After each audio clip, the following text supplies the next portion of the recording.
व्याख्यामुद्रां करसरसिजैः पुस्तकं शङ्खचक्रे बिभ्रद्भिन्नस्फटिकरुचिरे पुण्डरीके निषन्नः अम्लानश्रीरमृतविशदैरंशभिप्लावयन् मामाविर्भूयात् अनगमहिमा मानसे वागधीशः नमस्ते प्राणेश प्रणतविभवायावनिमगाः नमः स्वामिन् रामप्रियतमनवन् गुरुगुण नमस्तुभ्यं भीमप्रबलतमकृष्णेष्ट भगवन् नमः श्रीमन्मध्वप्रदिश सुदर्शन्नो जय जय श्रीगुरुभ्यो नमः नारायणं सुरगुरुं जगदेकनाथं भक्तप्रियं सकललोकनमस्कृतं च त्रैगुण्यवर्जितमजं विभुमाद्यमीशं वन्दे भवग्नम् अमरासुरसिद्धवन्द्यं नारायणं नमस्कृत्य नरं चैव नरोत्तमं देवीं सरस्वतीं व्यासं ततो जयमुदीरे ವೇದವ್ಯಾಸುರ ಮಹಾಭಾರತದ ಚಿಂತಕರಿಗೆ ವಂದನೆಗಳು. ಶಾಂತಿ ಪರ್ವದ 355ನೆಯ ಪ್ರವಚನ. ಮತ್ತೆ ವ್ಯಾಸರು ತನ್ನ ಮಗನಿಗೆ ಆಶ್ರಮ ಧರ್ಮಗಳ ಚಿಂತನೆಯನ್ನು ಕೊಡುತ್ತಾ ಸನ್ಯಾಸಾಶ್ರಮದೆಡೆಗೆ ಅವನಿಗೆ ಒಲವು ಮೂಡಿಸುವಂತೆ ಕೆಲವು ಮಾತುಗಳನ್ನು ಹೇಳುತ್ತಾರೆ. ಚತುರ್ಥ ಆಶ್ರಮ ಸನ್ಯಾಸಾಶ್ರಮ, ಚತುರ್ಥಶ್ಚ ಔಪನಿಷದಃ ಅಂತ ಧರ್ಮ. ಇದಕ್ಕೆ ಉಪನಿಷತ್ತು ಹೇಳಿದ ಧರ್ಮ ಉಂಟು ಅಂತ ಹೇಳ್ತಾರೆ. ಇದು ಮುಖ್ಯ ಅಂತ. ಶಾಂತೋ ದಾಂತಃ ಉಪರತಃ ತಿತಿಕ್ಷು ಅಂತ ಹೇಳಿಕೊಂಡು ಸಮಾಹಿತೋ ಭೂತ್ವ ಆತ್ಮನ್ಯಮಾತ್ಮಾನಂ ಪಶ್ಯೇತ್ ಅಂತ ಹೇಳುತ್ತಾ, ಮತ್ತು ಯದ ಹರೇವ ವಿರಜೇತ ತದ ಹರೇವ ಪ್ರವ್ರಜೇತ್ ಅಂತ ಹೇಳಿಕೊಂಡು ಶಾಂತೋ ದಾಂತಃ ಉಪರತಿ ಅಂತ ಹೇಳಿಕೊಂಡೆಲ್ಲ ಅನೇಕ ವಿಧವಾಗಿರತಕ್ಕಂಥ ಅವನಿಗೆ ಜೀವನದಲ್ಲಿನ ಅನುಭವವಾಗಿ ಜರ್ಜರಿತನಾಗಿ ಸಾಕೋ ಸಾಕನಿಸಿಕೊಂಡು ಎಲ್ಲವನ್ನು ತೊರೆದವನಾಗಿ ಭಗವಂತನೆಡೆಗೆ ಸಾಗುವವನಾಗಿ ಯಥೇಷ್ಟವಾಗಿ ತನ್ನಲ್ಲಿ ತಾನು ಭಗವದೆಚ್ಚರವನ್ನು ಸಂಪಾದನೆ ಮಾಡಿಕೊಂಡು ಇರ್ತಾನೆ ಹೇಳುವಂಥ ಧರ್ಮ ವೇದೋಕ್ತವಾದದ್ದು. ಉಪನಿಷತ್ತಿನಲ್ಲಿ ಬರುವಂತೆ ಗೆರೆಗಳು ಅದು ಸಹಜವಾಗಿ 4ನೇ ಆಶ್ರಮಕ್ಕೆ ಹೇಳಿದ್ದು ಧರ್ಮ ಅಂತಾನೆ, ಸಾಧಾರಣ ಸ್ಮೃತ. ಮತ್ತು ವಿಶೇಷ ಧರ್ಮಗಳೆಲ್ಲ ವಾನಪ್ರಸ್ಥಾತ್ ಗೃಹಸ್ಥಾಚ್ಚ ತಥೋನ್ಯ ಸಂಪ್ರವರ್ತತೆ. ಅದು 2 ಅಕ್ಷರಗಳು ದೇವರ ವಿಷಯವನ್ನು ಅಕಯ ಪ್ರವಿಸಂಭುವ ಸಕಃ ವಿಷ್ಣುವಾಚಕ ಅಂತ ಹೇಳಿ. ಹಾಗಾಗಿ ವಾನಪ್ರಸ್ಥರಿಗಿಂತ ಗೃಹಸ್ಥರಿಗಿಂತ ಮಿಗಿಲಾದ ದೇವರ ಎಚ್ಚರವನ್ನು ಪಡೆಯುವ ಧರ್ಮ, ಆಚರಣೆ, ಕೃತ್ಯ, ಪ್ರಯತ್ನಗಳು ಇಲ್ಲಿವೆ. ಸಾಮಾನ್ಯ ಅಲ್ಲ. ನಾವು ವಾನಪ್ರಸ್ಥ ಧರ್ಮವನ್ನು ಕೇಳಿದಾಗಲೇ ಎಷ್ಟು ಕಷ್ಟ ಇದೆ ಅಂತ ತಿಳ್ಕೊಂಡೆವು. ಅದು ಸಾಮಾನ್ಯ ವಿಷಯ ಅಲ್ಲ, ಅರ್ಥ ಆಯಿತು. ಬದುಕುವ ಕಲೆ ಅಂದಾಗಿ ಹೇಗೆ ಅಂತ. ಸನ್ಯಾಸ ಅದಕ್ಕಿಂತಲೂ ಭಿನ್ನವಾಗಿದೆ, ಜೋರಿದೆ ಅಂತ ವ್ಯಾಸರು ಹೇಳ್ತಾ ಇದ್ದಾರೆ. ಅದೆಲ್ಲ ಈಗ ಆಗುವುದಲ್ಲ ಅದಲ್ಲ ಅಂತ ಹೇಳಿಬಿಟ್ರೆ, ಅಸ್ಮಿನ್ನೇವ ಯುಗೇ ತಾತ, ಈ ಯುಗದಲ್ಲೇ ಉಂಟಪ್ಪ. ಎಷ್ಟೋ ಜನ ಆಗಿದ್ದಾರೆ ವಿಪ್ರೈಹಿ ತತ್ವಾರ್ಥದರ್ಶಿಭಿ, ಯಥಾರ್ಥವಾದ ಭಗವಂತನ ಅರಿವು ಪಡೆದಿರತಕ್ಕಂಥ ಅನೇಕರು ಯುಗದಲ್ಲಿಯೇ ಅಗಸ್ತ್ಯಾದಿಗಳ ಬಗ್ಗೆ ಹೇಳುತ್ತಾನೆ. ಅವರೆಷ್ಟು ಎತ್ತರದಲ್ಲಿ ಸ್ವರ್ಗಲೋಕವನ್ನೆಲ್ಲ ಪಡೆದಿದ್ದಾರೆ. ಗಟ್ಟಿಮುಟ್ಟಾದ ವಾನಪ್ರಸ್ಥದ ಆಶ್ರಮದ ಧರ್ಮವನ್ನೆಲ್ಲ ನಡೆಸಿಕೊಂಡವರವರು. ತಾತ ಪ್ರತ್ಯಕ್ಷ ಧರ್ಮಾಣ, ಅವರು ನಡೆಸುವ ಆಚರಣೆಗಳು ಎಲ್ಲರಿಗೂ ಕಾಣುತ್ತದೆ. ಯಾವುದನ್ನು ಪ್ರತ್ಯಕ್ಷವಾಗಿ ಹೇಳಿದ್ದಾರೋ ಅದೇ ಧರ್ಮಗಳನ್ನು ನಡೆಸಿಕೊಡ್ತಾರೆ ಅವರು. ಆಗದ ಧರ್ಮ ಅಲ್ಲ, ನಮಗೆಲ್ಲ ಆಗುವುದಿಲ್ಲ, ಅವರೆಲ್ಲ ಹೇಗಿರ್ತಾರೋ ಅದಲ್ಲವೇ ಇಲ್ಲ. ಅವರು ಯೋಗ ಸಿದ್ಧರು, ಅವರಿಗೆ ಮಳೆ ಚಳಿ ಗಾಳಿ ಏನು ಸಹ ಮಾತಾಡುವುದಿಲ್ಲ, ಹಾಗೇನಲ್ಲ. ಪ್ರತ್ಯಕ್ಷ ಧರ್ಮಾಣ, ಎದುರಲ್ಲೇ ಆಚರಣೆ ಮಾಡಿ ತೋರಿಸ್ತಾರೆ. ಮಳೆಯಲ್ಲಿ ನಿಂತು, ಚಳಿಯಲ್ಲಿ ಇದ್ದು, ಊಟ ಇಲ್ಲದೆ ಉಪವಾಸವಾಗಿ ವ್ರತವನ್ನು ನಡೆಸ್ತಾ, ಧಮನಿ ಸಂತತ ಅಂತ ಕೆಲವೊಮ್ಮೆ ಹೇಳ್ತಾರಲ್ಲ, ಅವರ ಮೈಯೆಲ್ಲ ಕೇವಲ ಎಲೆಬಿಡ ಗೂಡಾಗಿದೆ ಅಂತ. ಸಹಜವಾಗಿ ಆ ರೀತಿಯಾಗಿ ಆಹಾರದ ವ್ರತ ನಿಯಮಗಳ ಕಠೋರವಾದಂತಹ ದೀಕ್ಷೆಯಲ್ಲಿ ಅವರು ವ್ರತರಾಗಿರ್ತಾರೆ.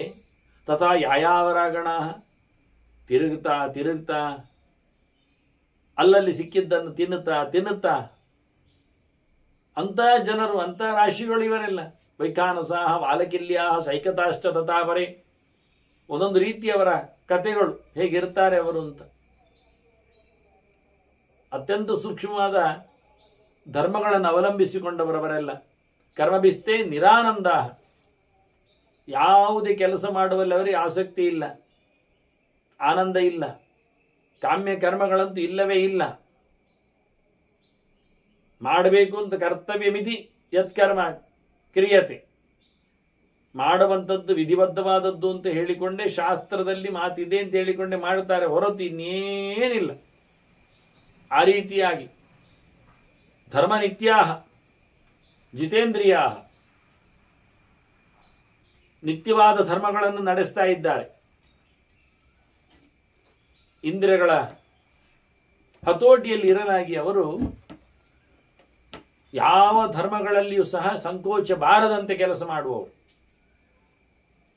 ಅನಕ್ಷತ್ರಾಸ್ತು ಅನಾದೃಶ್ಯ ಅದೃಶ್ಯತೆ ಜ್ಯೋತಿಷಾಂಗಣ, ಜ್ಯೋತಿಷ್ಯನ ಗಣಗಳಂತೆ ಕಾಣುತ್ತಾರೆ ಇವರು, ನಕ್ಷತ್ರಗಳಲ್ಲ, ಗ್ರಹ ತಾರೆಗಳಂತಿಲ್ಲ, ಯಾರಿಗೆಂದೂ ನೋಡಲಿಕ್ಕೆ ಸಾಧ್ಯ ಇಲ್ಲ. ಆ ರೀತಿಯಾದಂತಹ ಶಕ್ತಿ ಸಂಪನ್ನರಿವರು. ಅಂತಹ ನೆಲೆಯಲ್ಲಿ ನೆಲೆಗೊಂಡವರು. ವ್ಯಕ್ತಿ 4ನೇ ಆಶ್ರಮವನ್ನು ಪಡಿಬೇಕಾದ್ರೆ, ಆತನಿಗೆ ವೈರಾಗ್ಯ ಬರಬೇಕಾದ್ರೆ ದೇಹದ ಮೇಲೆಯೂ ಮಮತೆಯನ್ನು ಕಳ್ಕೊಳ್ಬೇಕವನು. ಅದರಿಂದ ಜರಯಾಚವರಿದ್ಯೂನಃ ವ್ಯಾಧಿನಾಚ ಪ್ರಪೀಡಿತ ಚತುರ್ಥೇ ಚ ಆಯುಷಶೇಷೇ ವಾನಪ್ರಸ್ಥಾಶ್ರಮಂ ತ್ಯಜೇತ್. ಕೊನೆಯ ಹಂತ, 4ನೇ ಹಂತ, ಆಯುಷ್ಯದಲ್ಲಿನ ಮುಕ್ಕಾಲು ಭಾಗ ಕಳೆದಿದೆ ಅಂದಾಗ ಖಂಡಿತವಾಗಿ ಅವನು ಸನ್ಯಾಸಿ ಆಗಬೇಕು. ದೇಹವು ರೋಗದಿಂದ ಪೀಡಿತವಾಗಿರುತ್ತದೆ. ನೆರಿಗೆಗಳಿಂದಾಗಿ ಮೈ ಮತ್ತಷ್ಟು ಹಗುರವಾಗಿ ಬಿಟ್ಟಿದೆ. ಮುದುಕನಾಗಿದ್ದಾನೆ. ಹೀಗಾಗಿ ಆದರೂ ಎಲ್ಲವನ್ನು ತೊರೆದೆ ಅಂತ ಹೇಳಿಕೊಂಡು ಬಿಟ್ಟು ಹೋಗ್ಲಿಕ್ಕೆ ಬರ್ತದೆ, ನೋಡಬೇಕು ಅಂತ. ಸಾಧ್ಯಸ್ಕಾಂ ಸನ್ನಿರೂಪ್ಯಷ್ಟಿಂ ಸರ್ವವೇದಾಂ ಸದಕ್ಷಿಣಾಂ, ಎಲ್ಲವನ್ನು ಧಾರೆ ಎರೆದು ಕೊಡುವಂತೆ ಆವತ್ತಾವತ್ತಿಗೆ ಆಗಲೇ ಮಾಡಲಿಕ್ಕಿರಬೇಕಾದಂತಹ ಯಜ್ಞಯಾಗಗಳನ್ನು ಮಾಡಿ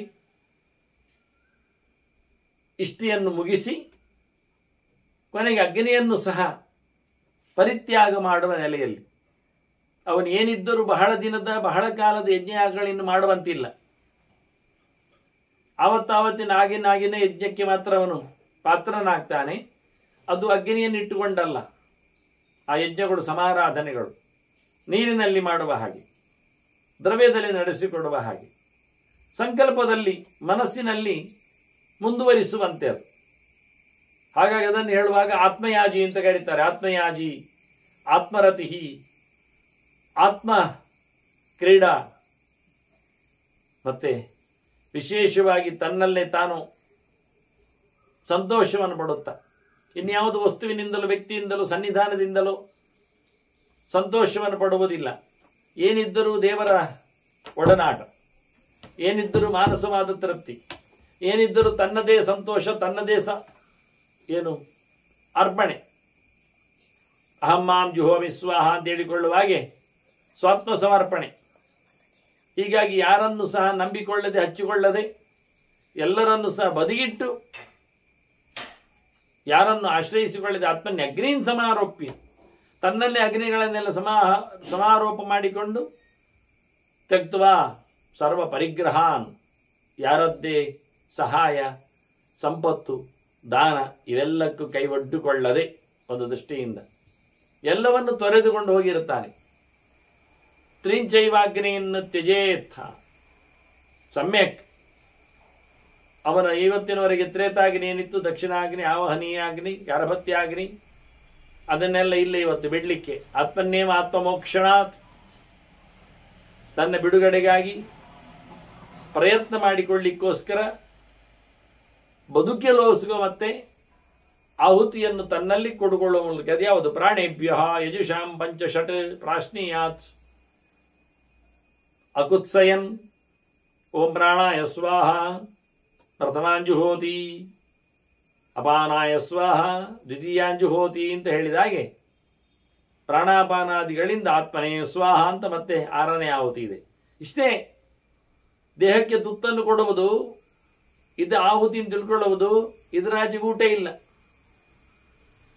ಇಷ್ಟನ್ನು ಮಾಡಿಕೊಳ್ಳಿಕ್ಕಿರುವಂತೆ ವ್ಯವಸ್ಥೆ ಅದು. ಅಂತೂ ಹೊರಡುವ ದಿನಂತೂ ಹಾಗೆಯೇ. ವಾನಪ್ರಸ್ಥನಾಗಿದ್ದಾಗ ಧಾರಣೆ ಮಾಡಿರ್ತಾನೆ. ಸನ್ಯಾಸಿಯಾದಾಗ ಎಲ್ಲ ಕೇಶ, ರೋಮ, ನಖ ಇವುಗಳನ್ನೆಲ್ಲ ಪರಿತ್ಯಾಗ ಮಾಡಲಿಕ್ಕೆ ತೆಗೆದಾಕ್ತಾನೆ. ಕೇಶಲೋಮ ನಖಾನಿ, ನಕಾನ್ನ ವಾಪ್ಯ. ಆನಂತರ ವಾನಪ್ರಸ್ಥ ಮುನಿ ತತಃ ಆಶ್ರಮಾದಾಶ್ರಮಂ ಪುಣ್ಯಂ. ಮೊದಲು ವಾನಪ್ರಸ್ಥಾಶ್ರಮದಲ್ಲಿದ್ದವ ಇನ್ನೊಂದು ಆಶ್ರಮಕ್ಕೆ ವಾನಪ್ರಸ್ಥನಾಗಿ ಬರಬೇಕು ಅಂತಲ್ಲ, ಗೃಹಾದ್ವಾ ವನಾದ್ವಾ ಅನ್ನೋದ್ರಿಂದ ಗೃಹಸ್ಥನೂ ಸೀದಾ ಎತ್ತಿಯಾಗಿ ಬರಲಿಕ್ಕೆ ಬರ್ತದೆ, ಸನ್ಯಾಸಿ ಆಗಲಿಕ್ಕೆ ಭಿಕ್ಷು ಆಗಲಿ ಆಗ್ತದೆ, ಬ್ರಹ್ಮಚರ್ಯದಿಂದಲೂ ಅವನು ಭಿಕ್ಷುಕನಾಗಲಿಕ್ಕೆ ಬರ್ತದೆ. ಅಂತ ಏನೇ ಆದರೂ ವಾನಪ್ರಸ್ಥನಿಗೆ ಪ್ರಧಾನವಾದಂಥ ಅವಕಾಶ ಇದೆ. ಈಗ ಅಲ್ಲಿಂದ ಆಶ್ರಮದಿಂದ ಇನ್ನೊಂದು ದೊಡ್ಡ ಆಶ್ರಮಕ್ಕೆ, ಸನ್ಯಾಸಾಶ್ರಮಕ್ಕೆ, ಪುಣ್ಯಾಶ್ರಮಕ್ಕೆ ಆತ ಪೂತೋ ಗಚ್ಚತಿ ಕರ್ಮಭೀ, ಎಲ್ಲ ಕರ್ಮಗಳನ್ನು ತೊರೆದು ಪರಿಶುದ್ಧನಾಗಿ ಪ್ರವೇಶ ಮಾಡ್ತಾನೆ. ಮೊದಲ ಬಾರಿಗೆ ಅಭಯಂ ಸರ್ವಭೂತೇಭ್ಯ ದತ್ತಮ್ಮಯ ಅಂತ ಹೇಳಿ ಆತ ಕೂಗಲಿಕ್ಕುಂಟು, ಹೇಳಿಕೊಳ್ಳಿಕ್ಕುಂಟು. ನನ್ನಿಂದ ಯಾರಿಗೂ ಇನ್ನು ಮುಂದಕ್ಕೆ ಉಪಟಳ ಇಲ್ಲ. ನಾನು ಕಾಯಿಕವಾಗಿ, ವಾಚಿಕವಾಗಿ, ಮಾನಸಿಕವಾಗಿ ಯಾರಿಗೂ ಹಿಂಸೆಯನ್ನು ಮಾಡಲಿಕ್ಕಿಲ್ಲ. ಅದಕ್ಕಾಗಿ ತ್ರಿದಂಡ ಅವನ ಕೈಯಲ್ಲಿ, ಮೂರನ್ನು ತಾನು ದಂಡನೆ ಮಾಡಿಕೊಂಡಿದ್ದಾನೆ. ಸೆಲ್ಫ್, ಅವನಿಗೆ ಅವನೇ ಶಿಕ್ಷೆ ಕೊಟ್ಟುಕೊಂಡಿದ್ದಾನೆ. ಅದನ್ನೆಲ್ಲ ಬಿಡಿಸಿ ಹೇಳ್ತಾರೆ ಅವರು ಹೇಗೆ ಅಂತ ಹೇಳಿ. ಅಭಯಂ ಸರ್ವಭೂತೇಭ್ಯ ದತ್ವ ಯಹ ಪ್ರವರಜೆ ದ್ವಿಜ, ಯಾರಿಗೂ ಇನ್ನು ಮುಂದಕ್ಕೆ ನನ್ನಿಂದ ಯಾವುದೇ ರೀತಿಯಾದ ತೊಂದರೆ ಆಗುವುದಿಲ್ಲ ಅಂತ ಹೇಳಿ ಅಂಥವನಿಗೆ ಇನ್ಯಾವುದರಿಂದಲೂ ತೊಂದರೆ ಆಗುವುದಿಲ್ಲ. ಅವನಿಗೆ ಲೋಕಾಹ ತೇಜೋಮಯ ತಸ್ಯ ಪ್ರತ್ಯ ಚಾಣಂತ್ಯಮಷ್ಟತೆ, ಯಾರು ಇಡೀ ಜೀವ ಸಮುದಾಯಕ್ಕೆ ಆತನಿಂದ ಇನ್ನು ಹೆದರಿಕೆ ಇಲ್ಲ ಅಂತ ಅಭಯ ಕೊಟ್ಟು ಹೊರಡ್ತಾನೆ, ಅವನು ಅತ್ಯಂತ ಎತ್ತರದ ಲೋಕವನ್ನು ಪಡಿತಾನೆ. ಎಂದು ಹಿಂದೆ ಬಾರದ ಗತಿಯನ್ನು ಮುಖ್ಯವಾಗಿ ಮುಡುತ್ತಾನೆ. ಅದು ಯಾಕೆ ಕಾರಣ ಕೇಳಿದರೆ ಅನಂತ ಲೋಕಾಮಾಪ್ತಿ. ಅವನು ಎಲ್ಲರ ಮೇಲೆಯೂ ಸಹ ಪ್ರೀತಿ ಕಾರುಣ್ಯದಿಂದ ಯಾರಿಗೂ ಉಪಟಳ ಮಾಡುವುದಿಲ್ಲ ಅಂತ ಹೇಳಲಿಕ್ಕೆ ಕಾರಣ ಎಲ್ಲರೊಳಗಿರತಕ್ಕ ದೇವರು. ಎಲ್ಲೆಡೆ ತುಂಬಿದ ಭಗವಂತನನ್ನು ತಾನು ವಿರೋಧಿಸುವುದಿಲ್ಲ ಎನ್ನತಕ್ಕಂತಹ ಒಂದು ಗಟ್ಟಿತನ, ವಿಶಾಲ ಹೃದಯವಂತಿಕೆ, ಇದನ್ನು ಅವನಿಗೆ ಎಣೆಯಿರದ ಭಗವಂತನ ಸ್ಥಾನಕ್ಕೆ ಕೊಂಡೊಯ್ಯಲು ಸಮರ್ಥವಾದದ್ದು. ಅದ್ಯಾರು ಹೇಳುವುದಿಲ್ಲ. ಸನ್ಯಾಸಿ ಅಹಿಂಸಾಭಾವಕ್ಕೆ ಮೂಲ ಕಾರಣವೇ ಸರ್ವತ್ರ ಭಗವಂತನ ಅಸ್ತಿತ್ವದ ಮೇಲಿನ ಭರವಸೆ, ಗಟ್ಟಿತನ. ಹೀಗಾಗಿ ಅವನು ಬಹಳ ಅದ್ಧೂರಿಯಾಗಿ ಭಗವಂತನಡೆಗೆ ಸಾಗ್ತಾನೆ. ಸುಶೀಲವೃತ್ತ ವ್ಯಪನೀತಕಲವಶಃ ನಚೇಹ ನಾಮುತ್ರಜ ಕರ್ತು ಮೀಹತೆ. ಆಚರಣೆಯಲ್ಲಿ ತಪ್ಪಿಲ್ಲ, ಮನಸ್ಸಿನಲ್ಲಿ ಮೋಸ ಇಲ್ಲ. ಈ ರೀತಿಯಾಗಿ ಶುದ್ಧವಾದ ಮನಸ್ಕನಾಗಿ ಶುದ್ಧವಾದ ವ್ಯಾಪಾರದಿಂದ ಆತ ಖಂಡಿತವಾಗಿಯೂ ಇಲ್ಲಿಯೂ ಅಲ್ಲಿಯೂ ಇನ್ನೇನು ಮಾಡಲಿಕ್ಕೆ ಉಳಿಯದೆ ಭಗವಂತನಡೆಗೆ ಸಾಗ್ತಾನೆ. ಇನ್ಯಾವುದನ್ನು ಪಡೆಯಲು ಇಷ್ಟಪಡುವುದಿಲ್ಲ ಅವನು. ಮತ್ತೆ ಬರಲು ಬೇಕಾದಂತಹ ಪುಣ್ಯಕ್ಕಾಗಿಯೂ ತೆರಳುವುದಿಲ್ಲ. ಅಶಾಶ್ವತವಾದ ಲೋಕದೆಡೆಗೆ ತನ್ನ ಕ್ರಿಯೆಗಳನ್ನು ನಡೆಸಿಕೊಡುವುದಿಲ್ಲ. ಕೋಪ ಮೋಹಗಳ ಜಂಜಾಟದಲ್ಲಿ ನಿಲ್ಲದೆ, ತಪ್ಪು ಕಲ್ಪನೆಗಳ ವಿಪರೀತವಾದ ಆಚರಣೆಗಳ ಗೌಜಿಗೆ ಹೋಗದೆ, ಅರೋಷ ಮೋಹ ಗತ ಸಂಧಿ ವಿಗ್ರಹ, ಯಾರ ಮೇಲೂ ಹೋರಾಟವನ್ನು ನಡೆಸುವುದಿಲ್ಲ. ಯಾರನ್ನು ತನ್ನ ಪಕ್ಕೆಯಲ್ಲಿ ಹಾಕೊಳ್ಳಿಕ್ಕೆ ಪ್ರಯತ್ನಿಸಿಕೊಳ್ಳುವುದಿಲ್ಲ. ಸಂಧಾನ ಇಲ್ಲ, ವಿಗ್ರಹ ಇಲ್ಲ, ಹೋರಾಟ ಇಲ್ಲ, ಮೈತ್ರಿ ಇಲ್ಲ. ಯಾವುದರ ಜೊತೆಯಲ್ಲಿಯೂ ತನ್ನದು ಯಾವುದೇ ರೀತಿಯಾದ ಪೈಪೋಟಿ ಇಲ್ಲ, ಜಿದ್ದು ಇಲ್ಲ. ಅವರ ಜೊತೆಯಲ್ಲಿ ಒಡನಾಟ ಇಲ್ಲ ಬೇರೆ. ಈ ರೀತಿಯಾಗಿ ಬಹಳ ವಿಶಿಷ್ಟವಾಗಿ ಭವೇದುದಾಸೀನಃ ಉದಾಸೀನವತ್ ಆತ್ಮವಿನ್ನರಃ, ದೇವರನ್ನು ಎಚ್ಚರ ಮಾಡಿಕೊಂಡವ ಉದಾಸೀನನಂತೆ.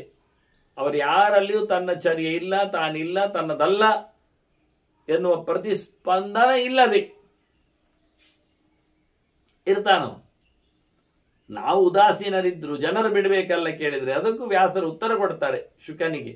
ಹೇಗಿರ್ತದೆ ಸಮಾಜ, ಹೇಗಿರ್ತದೆ ಬದುಕು ಇಂಥವನಲ್ಲಿ, ಹೇಗಾಗ್ತದೆ ವಾಸ್ತವವಾಗಿ ಅನ್ನೋದನ್ನು ಹೇಳ್ತಾರೆ ಅವರು. ಮುಖ್ಯವಾಗಿ ಹೇಗಿರ್ತದೆ ಅಂತ. ಯಮೇಶು ಚ ಏವ ಅನುಗತೇಶು ಮನುಷ್ಯ ನ ವ್ಯಥೇತ್, ಕಟ್ಟುಪಾಡುಗಳಿಗೆ ಹೆದರಬಾರದು. ಇವನಿಗೆ ಯಮ ನಿಯಮಗಳದ್ದು ಚೌಕಟ್ಟುಗಳಿವೆ, ಸುಮ್ಮನೆ ಹಾಕೊಳ್ಳುವುದಲ್ಲ ಇದರಲ್ಲಿ ಎಲ್ಲ ಗಟ್ಟಿಗರು ಅಂತ. ಅವನು ಎಷ್ಟು ಕಷ್ಟಪಡ್ತಾನೆ ಅಂತ. ಹಿಂಸೆ ಮಾಡಲಿಕ್ಕಿಲ್ಲ ಆಯ್ತಲ್ಲ, ಸುಳ್ಳು ಹೇಳಲಿಕ್ಕಿಲ್ಲ, ಯಾರ ಸೊತ್ತನ್ನು ಕದಿಲಿಕ್ಕೆ ಎಗರಿಸಲಿಕ್ಕಿಲ್ಲ, ಯಾರನ್ನು ಕಣ್ಣೆತ್ತಿ ಚೆನ್ನಾಗಿದೆ ಅಂತ ಹೇಳಿ ನೋಡಿಕೊಳ್ಳಿಕ್ಕಿಲ್ಲ. ಏನಿದ್ದರೂ ದೇವರ ಅಸ್ತಿತ್ವ ವೈಭವದೆಡೆಗೆ ಅವನ ಕಣ್ಣಿರಬೇಕು. ಯಾರ ಸೊತ್ತು ಏನನ್ನು ಕೇಳಲಿಕ್ಕಿಲ್ಲ, ಪಡೆಯುವಂತಿಲ್ಲ. ಇದರ ಜೊತೆಯಲ್ಲಿ ತನ್ನಲ್ಲಿ ಕಾಪಾಡಿಕೊಳ್ಳಬೇಕು ಎಡ್ಡೆತನವನ್, ಮಡಿತನವನ್, ಶುದ್ಧತನವನ್, ಪಾವಿತ್ರ್ಯವನ್, ಮಂಗಳಮಯನಾಗಿರಬೇಕವ. ಯೋಚನೆಗಳು ಒಳ್ಳೆದಾಗಿರಬೇಕು. ತಪಸ್ವಿ ಅನಿಸುವಂತಿರಬೇಕು. ಎಲ್ಲ ವಿಷಯದಲ್ಲಿಯೂ ಸಾಕು ಅಂತ ಕಾಣಬೇಕು ಅವನಿಗೆ. ಯಾವುದರ ಮೇಲೆ ಆಸೆ ಇಲ್ಲ, ಬೇಕು ಕಾಣುವುದೇ ಇಲ್ಲ. ಸಿಕ್ಕಿದ್ದರಲ್ಲಿ ತೃಪ್ತಿ ಇದೆ. ಇದೇ ಬೇಕಾದಷ್ಟು ಕೊಟ್ಟಿದ್ದಾರೆ ದೇವರು. ಇದರಲ್ಲೇ ನನ್ನ ಸಾಧನೆ ಆಗಲಿಕ್ಕೆ, ದೇವರ ಮೆಚ್ಚುಗೆ, ನಿರಂತರವಾಗಿ ದೇವರ ಸೇವೆ. ಈಗ ಯಮೇಶು ಚೈವ ಅನುಗತೇಶು ನ ವ್ಯಥೇತ್. ಇದಕ್ಕಾಗಿ ಕಷ್ಟಪಡುವುದಿಲ್ಲ, ಕಷ್ಟಪಡುವುದೂ ಅಲ್ಲ. ಸ್ವಶಾಸ್ತ್ರ ಸೂತ್ರ ಹುತಿಂ ಸ್ವಶಾಸ್ತ್ರ ಸೂತ್ರ ಹುತಿ ಮಂತ್ರ ವಿಕ್ರಮ. ತನ್ನ ಚರ್ಯೆಯನ್ನು ನಡೆಸಿಕೊಡಲು ಹೇಳಿರತಕ್ಕಂಥ ಭಗವಂತನ ಆದೇಶಕ್ಕೆ ಅನುಗುಣವಾದ ಟೆಸ್ಟ್ ಗ್ರಂಥಗಳು. ಸ್ವಾತಂತ್ರ್ಯ ಇತಿ ಪ್ರೋಕ್ತ ಅಂತ ಭಗವಂತ ಸುಖ ಸ್ವರೂಪನಿದ್ದಾನೆ. ಅವನು ಹೆಣೆದಿರತಕ್ಕಂಥ ಚತುರ್ಥಾಶ್ರಮಕ್ಕೆ ಬೇಕಾಗಿರತಕ್ಕಂಥ ಸೂತ್ರಗಳು ಬಗೆ ಹೇಗೆ ಅಂತ, ಅದರ ನೆಲೆಯಲ್ಲಿ ನೆಲೆಗೊಂಡು ಅದನ್ನು ಯಾವ ರೀತಿಯಿಂದ ಆಹುತಿ ತನ್ನನ್ನು ಸಮರ್ಪಿಸಿಕೊಳ್ಳಬೇಕು, ಕೊಡ್ಲಿಕ್ಕುಂಟು, ದೇವರನ್ನು ಕರೀಲಿಕ್ಕುಂಟು, ಇಟ್ಕೊಳ್ಳಿಕ್ಕುಂಟು ಅಂತ ಹೇಳಿ ಆ ಮಾತುಗಳನ್ನೆಂದು ಮರೆಯದೆ, ಮೆಲುಕು ಹಾಕದಿರದೆ,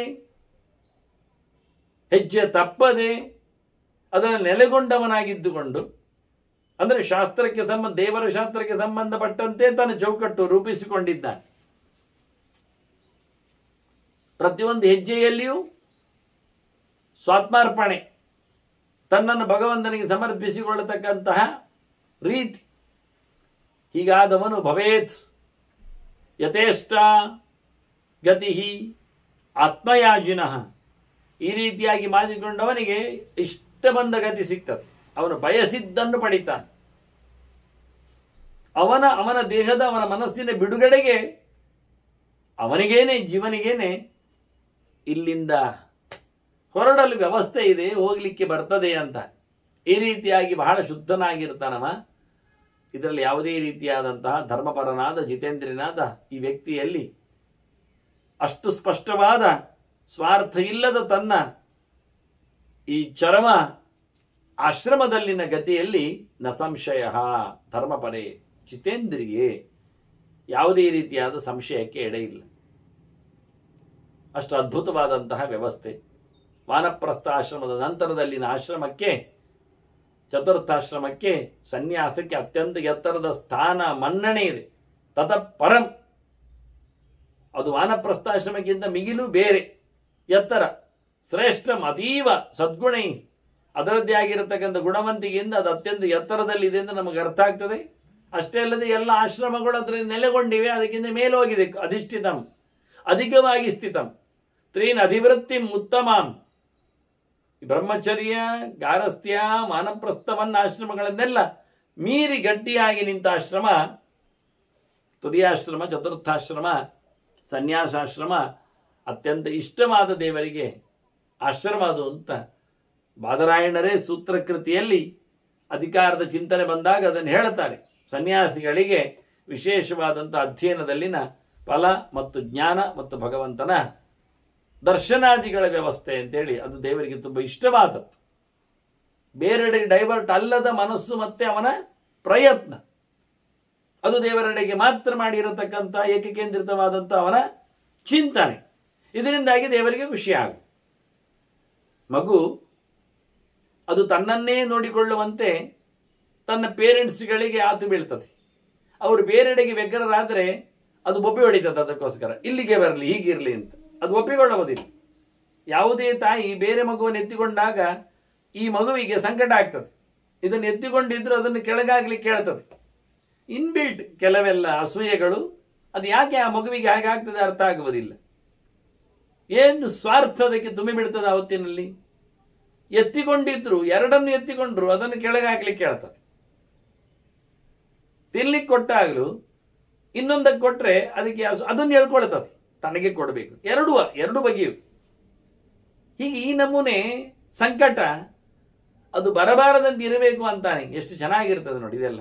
ಬಹಳ ಸಣ್ಣ ವಿಷಯ, ಬಹಳ ಸುಲಭವಾಗಿರ್ತದೆ, ಹೌದಲ್ಲ ಅನಿಸ್ತದೆ. ಯಾಕೆ ಅರ್ಥ ಆಗ್ತಾ ಇಲ್ಲ?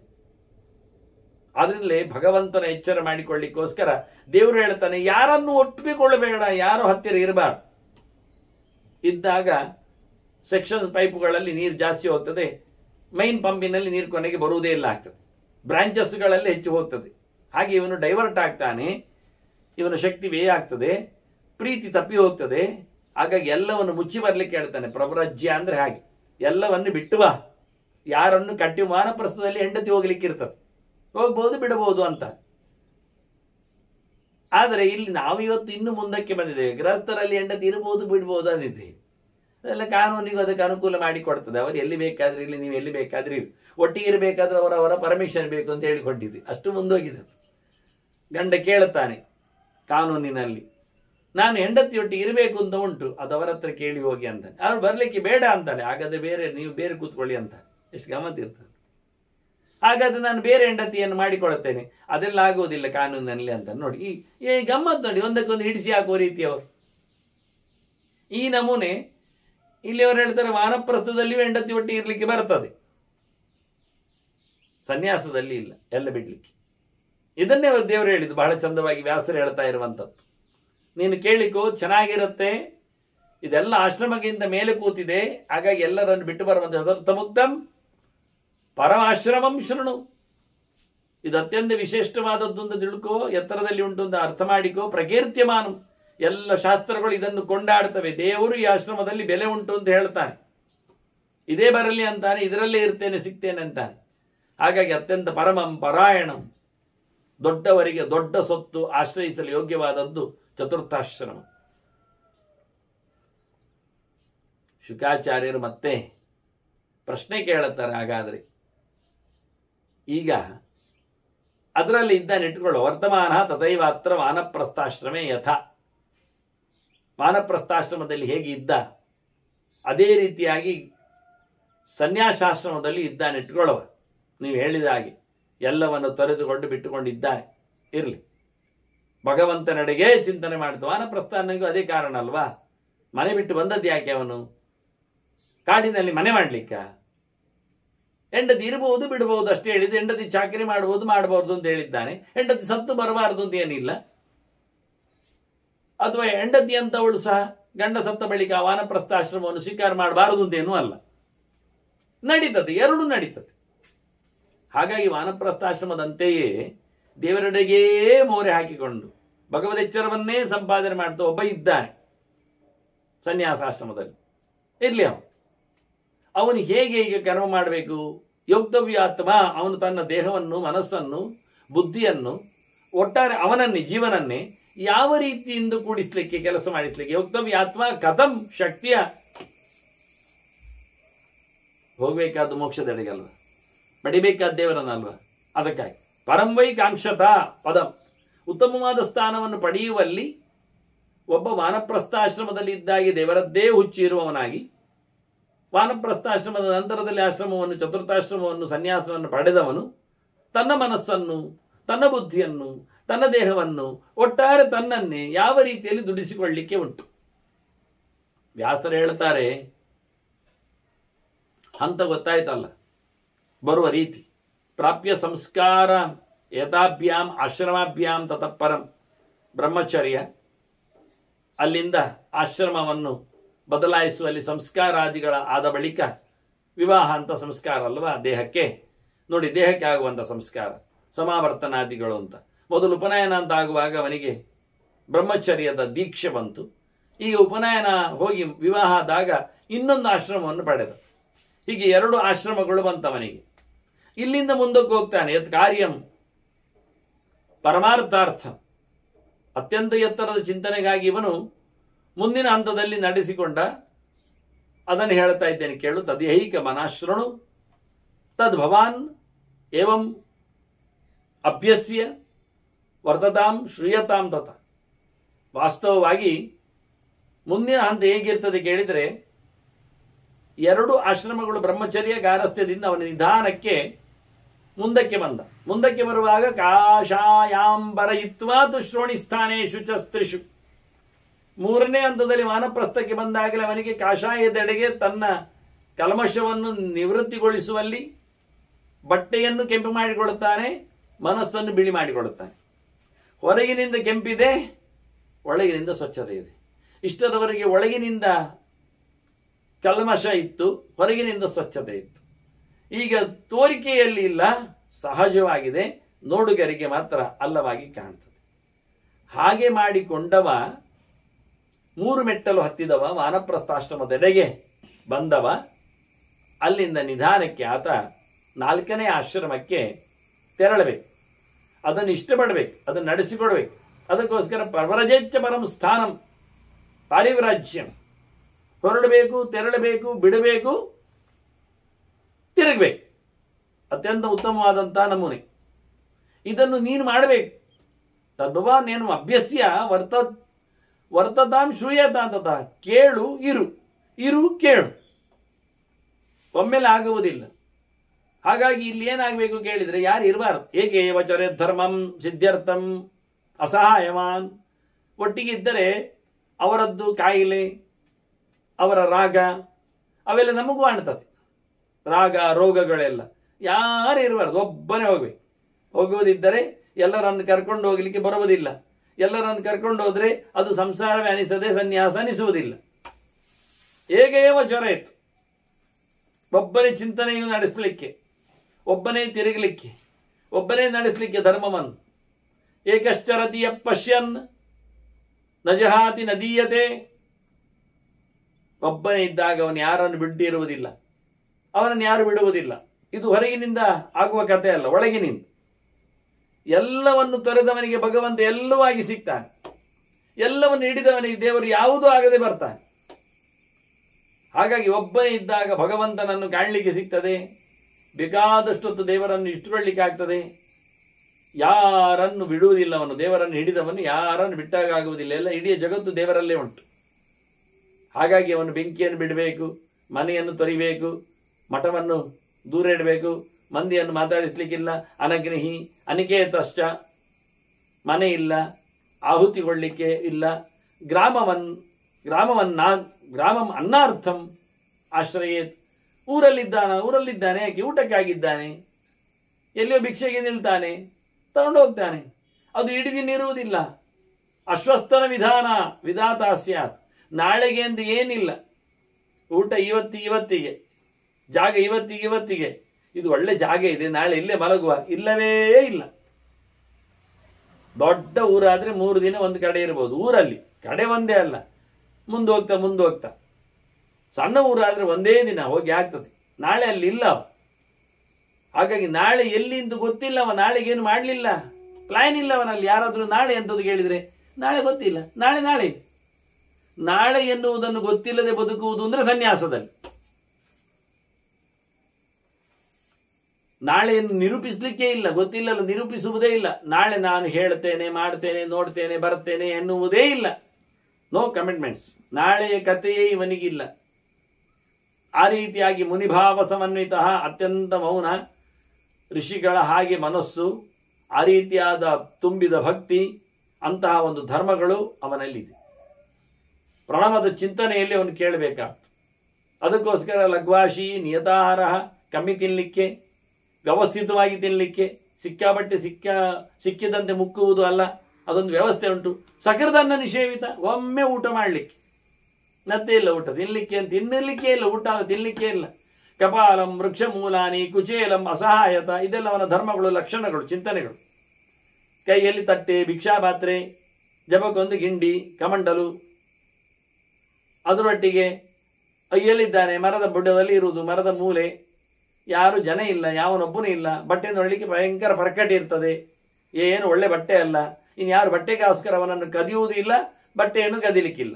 ಆ ರೀತಿಯ ಉಪೇಕ್ಷಾ ಸರ್ವಭೂತಾನ. ಯಾರು ಏನು ಬಂದು ನೋಡಿದ್ರು ಹೋದ್ರು ಎಂಥದೂ ಇಲ್ಲ, ಎಲ್ಲರ ಬಗ್ಗೆ ಉಪೇಕ್ಷೆ, ಗಮನವೇ ಇಲ್ಲ. ಏನೇ ಆಗಲಿ, ಎಂಥದೇ ಆಗಲಿ. ಏತಾವತ್ ಭಿಕ್ಷು ಲಕ್ಷಣ. ಇದು ಸನ್ಯಾಸಿ ಅಂದ್ರೆ ಹೀಗಿರ್ತಾನೆ. ಇದು ಭಿಕ್ಷು, ಅವನ ಲಕ್ಷಣ ಹೀಗಿರ್ತದೆ. ಯಸ್ಮಿನ್ ವಾಚಃ ಪ್ರವಿಶಂತಿ ಕೂಪೆ ಪ್ರಾಸ್ತಾಹ ಶಿಲಾ ಇವ. ಯಾರಾದ್ರೂ ಏನಾದ್ರೂ ಬೈದ್ರೆ ಬಾವಿಗೆ ಕಲ್ಲು ಹಾಕಿದಾಗೆ ಅದು. ಇವನು ಕಿವಿಗೆ ಕೇಳುವುದೇ ಇಲ್ಲ. ಬಾವಿ ಕಲ್ಲಾಗಿದ್ರೆ ಗತೆ ಎಂಥದ್ದು ಅಡಿ ಹೋಗ್ತದೆ, ಮತ್ತೆ ಮೇಲೆ ಬರುವುದಿಲ್ಲ, ಮತ್ತೆ ತೆಗಿಲಿಕ್ಕೂ ಆಗುವುದಿಲ್ಲ. ಆ ರೀತಿಯಾಗಿ ಇವನ ಕಿವಿಗೆ ಬಿದ್ದಂತಹ ನೋವುಗಳು, ಸಂಕಟಗಳು, ನಿಂದೆಗಳು, ಮಾತುಗಳು ಇನ್ನೇನು ಹಿಂದೆ ಬರುವುದಿಲ್ಲ, ಕೇಳುವುದಿಲ್ಲ. ಏನಾಯ್ತು ಗೊತ್ತಿಲ್ಲ, ಬೈದಿದ್ದಾರ ಗೊತ್ತಿಲ್ಲ, ಅವನಿಗೆ ಗೊತ್ತಿಲ್ಲ. ಅದಕ್ಕೆ ಪ್ರತಿಸ್ಪಂದನವೇ ಇಲ್ಲ ಅವನದ್ದು. ಆ ರೀತಿಯಾಗಿ ನವಕ್ತಾರಂ ಪುನರ್ಯಾಂತಿ ನ ಕೈವಲ್ಯಾಶ್ರಮೇ ವಸೇತ್, ನವಕ್ತಾರಂ ಪುನರ್ಯಾಂತಿ ಸ ಕೈವಲ್ಯಾಶ್ರಮೇ ವಸೇತ್. ಆರಾಮವಾಗಿ ಮೋಕ್ಷದೆಡೆಗೆ ಭಾಗಿಯಾಗಿದ್ದಾನವನು. ಅದರಿಂದ ಯಾರಿಗೂ ಉತ್ತರ ಕೊಡುವುದಿಲ್ಲ. ಕಲ್ಲು ಬಿಸಾಡಿದರೆ ಬಾವಿಯಲ್ಲಿ ಮೇಲಕ್ಕೆ ಕಲ್ಲು ಬಿಸಾಡುವುದಿಲ್ಲ, ಬಾವಿ ಹೇಗೋ ಹಾಗೆ. ಒಬ್ಬ ಬಾವಿಯನ್ನು ನೋಡಿದ, ಮಾಡ್ತೇನೆ ನಿನಗೆ ಒಂದು ಕಲ್ಲು ಬಿಸಾಡಿದ, ಬಾವಿಯನ್ನು ಬಿಸಾಡ್ತವನ ಮೋರೆಗಿಂದಕ್ಕೆ ಏನಿಲ್ಲ. ಹಾಗೆ ಇವನು ಯಾರಾದ್ರೂ ಬೈತಾನೋ, ಏನಾದ್ರೂ ಹಂಗಿಸ್ತಾನೋ, ಏನಾದ್ರೂ ಹೇಳುತ್ತಾನೋ, ಏನಾದ್ರೂ ಮೂಗು ಮರಿತಾನೋ, ಏನಾದ್ರೂ ಕಣ್ಸನ್ನೆ ಮಾಡ್ತಾನೋ, ಯಾವುದು ಮಾಡಿದ್ರೂ ಅದಕ್ಕೆ ಪ್ರತಿಯಾಗಿ ಯಾವುದೇ ಆಕ್ಷನ್ಗಳು, ಕ್ರಿಯೆಗಳು ಇವನಿಂದ ಬರುವುದಿಲ್ಲ, ಬರುವುದಿಲ್ಲ, ಬರುವುದಿಲ್ಲ. ಏನು ಹೇಳಲಿಕ್ಕೆ ಇಲ್ಲ ಇವ. ಇದೇ ಮುನಿ ಅಂದದ್ದು, ಮೌನ. ಋಷಿಗಳಾಗಿ ಯಾವುದಕ್ಕೂ ಇಲ್ಲ. ನೈವ ಪಶ್ಯೇತ್ ನ ಶೃಣಯಾತ್ ಅವಾಚ್ಯಂ ಜಾತು ಕಸ್ಯಚಿತ್. ಯಾರಿಗೂ ಎಂದೂ ಸಹ ಏನೂ ಸಹ ಬೈಲಿಕ್ಕೆ ಹೋಗ್ಬಾರ್ದು, ಯಾರ ಕಿವಿಯೊಳಗೂ ಹಾಳನ್ನು ಕೇಳಿಸ್ಲಿಕ್ಕೆ ಹೋಗ್ಬಾರ್ದು. ಇವನು ಹಾಳು ಹೇಳಿದ ಅಂದ್ರೆ ಮೊದಲು ಇವನ ಬಾಯಿ ಹಾಳಾಯ್ತು ಅಂತ ಅರ್ಥ. ನಾನು ಅವನಿಗೆ ಬೈದದ್ದು ಸರಿ, ನೀನು ಅವನಿಗೆ ಬೈದದ್ದಲ್ಲ, ನಿನ್ನ ಬಾಯಿ ಹಾಳಾಯ್ತಲ್ಲ. ಈಗ ಆ ಬೈಯುವ ಶಬ್ದ ಬರ್ಲಿಕ್ಕೆ ಹೋಗಿ ನಿನ್ನ ಮನಸ್ಸು ವಿಕಾರ ಆಯ್ತಲ್ಲ, ಅದನ್ನು ನೀನು ಹೊತ್ಕೊಂಡು ಹೋಗ್ಲಿಕ್ಕೆ ನಿನ್ನ ದೇಹದೊಳಗೆ ಆ ಶಬ್ದ ಉಳಿತಾಯ್ತಲ್ಲ ನಿನ್ನ ಕೋಶದಲ್ಲಿ. ಇಲ್ಲ ಮಾಡು, ಬಿಟ್ಟ. ಅವ್ರು ಬೈದದ್ದು ಕೇಳ್ತದಲ್ಲ, ಕಿವಿಯೇಳು ಹೋಗಿ ನಾನು ಡಿಕ್ಷನರಿಯಲ್ಲಿ ಸೇರ್ತದಲ್ಲ, ಕೇಳುವುದಿಲ್ಲ ಆಗಿಕೋ. ಅದನ್ನೇ ಹೇಳಿದ್ದವರು, ಬಾವಿಯಲ್ಲಿ ಬಿದ್ದ ಕಲ್ಲಂತೆ ಅಂತ. ಕಿವಿಗೆ ಹೊಡೆದದ್ದೇ ಗೊತ್ತಿಲ್ಲ, ಶಬ್ದವೇ ಆಗಲಿಲ್ಲ, ಅರ್ಥವೇ ಬರುವುದಿಲ್ಲ. ನೀನು ಹೇಗಿರ್ತದೆ ಆ ರೀತಿಯಾಗಿ ಇರ್ಲಿಕ್ಕೆ ಕಲಿ ಅಂದ್ರು. ಎಲ್ಲವನ್ನು ತೊರೆದಿರುವ ವ್ಯವಸ್ಥೆ. ಯಸ್ಮಿನ್ ವಾಚಃ ಪ್ರವಿಶಂತಿ ಕೂಪೆ ಪ್ರಾಸ್ತಾಹ ಹೇಳಿದ್ದದಕ್ಕೋಸ್ಕರ ಒಳಗೆ ಬಿದ್ದ ಬಾವಿಯಲ್ಲಿ ಬಿದ್ದ ಕಲ್ಲಿನಂತೆ ಹೇಳಿ. ಅಷ್ಟೇ ಅಲ್ಲ, ಇವನು ವಿಶೇಷೇಣ ಬ್ರಾಹ್ಮಣನ. ಬೈಲಿಕ್ಕೆ ಹೋಗಬಾರ್ದು ಅಂದ್ರೆ ತಿಳಿದವರ ಮಧ್ಯೆ ಮಾತಾಡ್ಲಿಕ್ಕೆ ಹೋಗಬಾರ್ದು, ನಾಲಿಗೆ ಹರಿದು ಬಿಡ್ಲಿಕ್ಕೆ ಇಲ್ಲ. ಎಂತಹ ತಿಳುವಳಿಕೆ ತುಂಬಿದವರು ಹೇಗಿರ್ತಾರೆ ಯಾರಿಗೆ ಗೊತ್ತಿರ್ತದೆ. ಬ್ರಾಹ್ಮಣಸ್ಯ ಕುಶಲಂ ತದೇವ ಸತತಂಬೋದೇ. ಯಾವುದು ತಿಳಿದವನಿಗೆ ಇಷ್ಟ ಆಗ್ತದೋ ಅದನ್ನೇ ಮಾತಾಡಬೇಕು, ಅವರ ಒಳಿತನ್ನು ಕೇಳಬೇಕು, ಅವರ ಕ್ಷೇಮವನ್ನು ಅನುಸಂಧಾನಕ್ಕೆ ತರಬೇಕು. ಹೊರತುಪಡಿಸಿ ಯಾರನ್ನು ಇಲ್ಲದವರನ್ನಾಗಿಸಿ ಅವರ ಮೇಲೆ ದ್ವೇಷ ಬರುವಂತೆ ಇದ್ಯಾವುದೇ ಶಬ್ದವನ್ನು ಹೇಳಲಿಕ್ಕಿಲ್ಲ. ಯಾವತ್ತು ಒಳ್ಳೆಯದಾಗಲಿ ಅಭಯ ಹೇಳಿದಾಗಲೇ ಶುಭವನ್ನು ಸಹ ಆತ ಚಿಂತನೆ ಮಾಡಲಿಕ್ಕೆ ಉಂಟು. ಎಲ್ಲಿಯೂ ಸಹ ಯಾರಲ್ಲಿಯೂ ಸಹ ಯಾವುದೂ ಸಹ ವಿರೋಧವನ್ನು ಮಾಡಿಕೊಳ್ಳದಂತೆ. ಯಾರಂದದ್ದು ಅಂತ ಬ್ರಾಹ್ಮಣರ ಕಥೆ ಅಂದರೆ, ತೂಷ್ಣೀಮಾಸೀತ ನಿಂದಾಯ ಕುರುವನ್ ಭೈಷಜ್ಯಂ ಆತ್ಮನ. ಬಹಳ ದೊಡ್ಡದಾದ ಒಂದು ಮಾತು ಹೇಳ್ತಾರೆ ವ್ಯಾಸರು. ಸುಮ್ಮನೆ ಇರಬೇಕಯ್ಯ. ಅಲ್ಲ, ಸುಮ್ಮನೆ ಇದ್ದರೆ ಅವ್ರು ಬೈತಾ ಇದ್ದಾಗ ಹೇಗೆ ಸುಮ್ಮನೆ ಇರಲಿಕ್ಕೆ ಆಗ್ತದೆ? ಅದು ಕೇಳದಂತಿರು. ಅಲ್ಲ, ಕೇಳ್ತದಲ್ಲ, ಎಂತ ಮಾಡಲಿಕ್ಕೆ ಆಗ್ತದೆ? ಅದು ನಿನಗೆ ಮದ್ದು ಅಂತ ಇಟ್ಕೋ ಅಂತಾನೆ. ನಿನ್ನ ಅಹಂಕಾರಕ್ಕೆ ಮದ್ದು ಅದು, ನಿನ್ನನ್ನು ಸರಿ ಮಾಡಲಿಕ್ಕೆ ಇರತಕ್ಕ ಮದ್ದು ಅದು. ಮನುಷ್ಯನಿಗೆ ಬಡಿದು ಕಡಿದು ಜೋರು ಮಾಡಿದ ನಂತರ ಅವನ ದಾರಿಗೆ ಬರ್ತಾನೆ. ಹಾಗೆ ಆದಾಗ ಅವನು ಒಳ್ಳೆ ವ್ಯಕ್ತಿ ಆಗ್ತಾನೆ, ಸುಂದರನಾಗ್ತಾನೆ. ಬಂದೊಂದಿಷ್ಟು ಕಷ್ಟ ಹೇಳಿಕೊಂಡ ಭಕ್ತ ದೇವರ ಹತ್ತಿರ ಬಂದು, ಏನೆಲ್ಲ ಒದ್ದಾಟ ಉಂಟು, ಏನೆಲ್ಲ ತೊಂದರೆ ಆಗ್ತಾ ಇದೆ, ಏನೆಲ್ಲ ವಿಘ್ನಗಳಿವೆ, ಏನೆಲ್ಲ ಕೆಲಸ ಆಗ್ತಾ ಇಲ್ಲ ಅಂತ ದೇವರು ಹೇಳಿದ. ಸುಮ್ಮನೆ ಇದ್ರೆ ಎಲ್ಲಿ ಆಗ್ತದೆ? ನನ್ನನ್ನು ನೋಡಿ, ಇಲ್ಲಿ ಪೆಟ್ಟುದಿಂದೆ ನಾನು ದೇವರಾದದ್ದು. ಅದರಿಂದ ನಿನಗೆ ಸಂಕಟ ಬರ್ತದಲ್ಲ, ಅದು ಒಳ್ಳೇದಾಯ್ತು, ನೀನು ದೇವರಾಗ್ತೀಯ. ಆದಷ್ಟು ತೊಂದರೆ ಇದು ಹೇಳ್ತಾನೆ, ಸಂಸಾರದಲ್ಲಿ ನನಗಿದು ಪರೀಕ್ಷೆ, ಇದು ನನ್ನ ಪಾಪ ಕಷಣ, ಇದು ನಾನು ಮಾಡಿದ ಪ್ರಾರಬ್ಧ ಕರ್ಮಗಳ ವಿನಾಶ, ಅದಕ್ಕೆ ಕಾರಣ ಅಂತ. ತನಗಿದು ಮದ್ದು, ತನ್ನತನಕ್ಕೆ ಮದ್ದು ಅರೆದದ್ದಿದು. ಹಾಗಾಗಿ ಜನ ಬೈದರೆ ಬಹಳ ಖುಷಿ ಆಯಿತು, ನನ್ನದು ಇಷ್ಟು ಪಾಪ ಹೋಯಿತು, ನನಗೆ ತಿದ್ದಿಕೊಳ್ಳಿಗೆ ಆಗ್ತದೆ. ಇಲ್ಲೂ ಆಗಿರಬಹುದು ತಪ್ಪುಗಳು, ಅದು ತಪ್ಪಾಗಿ ಕಾಣಿಸಿಕೊಂಡಿರಲಬಹುದು. ಬಹಳ ಸುಂದರವಾಗಿದೆ. ಸಂಸಾರದಲ್ಲಿ ಇದು ಮದ್ದು ಅಂತ ತಿಳ್ಕೊಂಡು ಬದುಕುವವನು ಅವನ ಮೇಲಕ್ಕೆ ಹೋಗ್ತಾನೆ. ಏನ ಪೂರ್ಣ ಇವಾಕಾಶಂ ಭವತ್ ಏಕೇನ ಸರ್ವದ. ಜಾಗ ಒಬ್ಬನಿಂದ ಯಾವುದು ತುಂಬಿತು ಒಂದಾಗಿ ಬಿಡ್ತದೆ, ಅದು ನಿಜವಾಗಿ ವ್ಯಕ್ತಿ ಅವರು. ಆಕಾಶದಂತೆ ನಿರ್ಲಿಪ್ತ ಇವ ಒಬ್ಬನೇ ಕಾಣ್ತಾನೆ. ಆಕಾಶ ತುಂಬಿದ್ ನೋಡಿ, ಚಂದ್ರ ಮುಗಿಲಲ್ಲಿ ಒಬ್ಬನೇ, ಆದ್ರೆ ಆಕಾಶ ತುಂಬಿದ ಹಾಗೆ ಕಾಣ್ತದೆ. ಎಲ್ಲಿ ಎಷ್ಟು ಬೆಳಕು! ಒಬ್ಬ ಸೂರ್ಯ ಆಕಾಶದಲ್ಲಿ ಆಹಾ ಸಂಚಾರ ಮಾಡೋ ರೀತಿ ನೋಡಿದ್ರೆ ಎಷ್ಟು ಅದ್ಭುತ ಅನಿಸ್ತದೆ. ಹಾಗೆ ಒಬ್ಬ ಇದ್ರೆ ಸಾಕು, ಇಂಥವನು ಇಡೀ ಪರಿಸರ ತುಂಬಿಕೊಳ್ತದೆ. ಆಕಾಶದಂತೆ ಎಲ್ಲೆಡೆಯೂ ನಿರ್ಲಿಪ್ತನಾಗಿ ಸಂಚಾರ ಮಾಡ್ತಾನೆ, ಆರಾಮವಾಗಿರ್ತಾನೆ. ಹಾಗೆಯೇ ಶೂನ್ಯಮ್ಯೇನ ಜಲಾಕೀರ್ಣಂ ತಂದೇವಾಹ ಬ್ರಾಹ್ಮಣಂ. ಇದು ಯಾರೊಬ್ಬನನ್ನು ಹೊರತುಪಡಿಸಿದ್ರೆ ಇಡೀ ಜಗತ್ತು ಸಮುದಾಯವೇ ಇಲ್ಲ ಅಂತ ಕಾಣುತ್ತದೋ, ಯಾರಿಂದಾಗಿ ಜನ ಇಲ್ಲ ಆಗ್ತದೆ, ಯಾರಿಂದಾಗಿ ಒಬ್ಬನಿದ್ದಾಗಲೆಲ್ಲ ಉಂಟಾಗ್ತದೆ, ಅಂಥವನನ್ನೇ ದೇವತೆಗಳು ತಿಳಿದವನು, ಜ್ಞಾನಿ, ಬ್ರಹ್ಮನೆಡೆಗೆ ಸಾಗಿದವನು, ಬ್ರಾಹ್ಮಣ, ವಿಪ್ರ ಅಂತ ಗುರುತಿಸ್ತಾರೆ. ಇರಬೇಕು, ಎಲ್ಲರಂತಿರಬಾರದು. ಯಾರಿಲ್ಲದಿದ್ರೂ ಇದ್ದದ್ರಿಂದ ಎಲ್ಲ ತುಂಬಿದಾಗ ಆಗಬೇಕು. ಏನು ತುಂಬಿಕೊಂಡಿದ್ದರೂ ಏನು ಇಲ್ಲದವನಂತ ಇರಬೇಕು. ಎಲ್ಲ ಅತ್ಯಂತ ಒಗಟಿನ ಮಾತುಗಳು. ಆ ನೆಲೆಯಲ್ಲಿ ತಿಳಿದವನ ಬಗ್ಗೆ ಮಾತಾಡಲಿಕ್ಕೆ ಉಂಟು ಅಂತ ವ್ಯಾಸರು ಹೇಳ್ತಾರೆ, ತಿಳಿಸಿಕೊಡ್ತಾರೆ ಹಾಗಿದ್ದಾನೆ ಅಂತ. ಮತ್ತೆ ಅವನು ಎಲ್ಲಿರ್ತಾನೆ ಕೇಳಿದರೆ ಏನಕೇನಚಿತ್ ಆಚ್ಛನ್ನ ಏನಕೇನಚಿತ್ ಆಶಿತ ಯತ್ರ ಕ್ವಚನಶಾಯೀಚ ತಂದೇವಾಹ ಬ್ರಾಹ್ಮಣ. ಎಲ್ಲಿ ಮಲಗ್ತಾನೆ ಅಂತ ಗೊತ್ತಿಲ್ಲ, ಅವನಿಗೆ ಗೊತ್ತಿಲ್ಲ, ಉಳಿದವರಿಗೇನು ಗೊತ್ತು. ಎಲ್ಲಿ ಮಲಗ್ತಾನೋ, ಎಲ್ಲಿ ಹೇಳ್ತಾನೋ, ಏನು ತಿಂತಾನೋ, ಏನು ಮುಚ್ಕೊಂಡಿದ್ದಾನೋ, ಬಟ್ಟೆ ಇದ್ರೆ ಉಂಟು, ಇಲ್ಲ ಆದರೆ ಇಲ್ಲ, ಎಲ್ಲಿದ್ದೇನು, ಯಾವತ್ತು, ಹೇಗೆ, ಏನು ಕಥೆ ಇಲ್ಲ. ಎಂಥದೋ ಮುಚ್ಚಿಕೊಂಡವ, ಎಂಥದೋ ತಿಂದುಕೊಂಡವ, ಎಲ್ಲಿಯೋ ಇದ್ದುಕೊಂಡವ, ಇಂಥವನು ನಿಜವಾಗಿ ದೇವರ ಸೇವೆಯವ, ಭಗವದ್ ಎಚ್ಚರ ಸಂಪನ್ನನಾದವ, ಹೊರಳಿಕ್ಕುಂಟು ಒಂದು ಗೊತ್ತು ಮಾಡಿಕೊಂಡವ, ಇಲ್ಲಿಂದ ಹೊರಟಂತೆ ಕಾಣುವವನು ಹೌದು. ಹಾಗಾಗಿ ಇವನು ಅತ್ಯಂತ ಎತ್ತರದ ವ್ಯಕ್ತಿಯಾಗಿರ್ತಾನೆ ಅಂತ ಹೇಳ್ತಾನೆ. ಮುಖ್ಯವಾಗಿ ಅತ್ಯಂತ ವಿಚಿತ್ರವಾಗಿರುವ ವ್ಯಕ್ತಿ ಇವನು. ಅಹೇರಿವ